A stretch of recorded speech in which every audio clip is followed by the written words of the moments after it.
অনেকে রোজা রাখে কিন্তু নামাজ পড়ে না, তাদের সম্পর্কে কি বলবেন?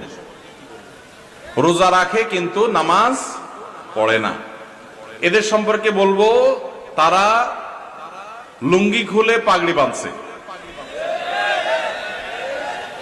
লুঙ্গি খুলে যদি কেউ পাগড়ি বাঁধে এই নিয়তে যে পাগড়ি বাঁধলে সওয়াব হবে, কিন্তু লুঙ্গি যে খুলে গেল সেটার জন্য কবিরা গুনাহ হবে, সেটার খবর তার। ঠিক একই ভাবে রমজানের রোজা রাখলে সওয়াব হবে, ফরজ আদায় হবে, কিন্তু এর চাইতে বড় ফরজ হলো 5 ওয়াক্ত নামাজ। তা আপনি সেটাই যদি বাদ দিয়ে দেন তাহলে এই রোজা রাখলেন, তাহলে এর চাইতে বড়টা বাদ দিয়ে আপনি কম গুরুত্বপূর্ণটা করলেন। ওইটার তুলনায় এটাও ফরজ, কিন্তু ওইটার চাইতে কম গুরুত্বপূর্ণটারে গুরুত্ব দিলেন, আসলটারে গুরুত্ব দিলেন না। আপনি পাগড়ি পরার গুরুত্ব বুঝলেন কিন্তু লুঙ্গি পরার গুরুত্বটা বুঝলেন না। আল্লাহ আমাদেরকে লুঙ্গি পরার গুরুত্ব বুঝার তৌফিক দান করুন।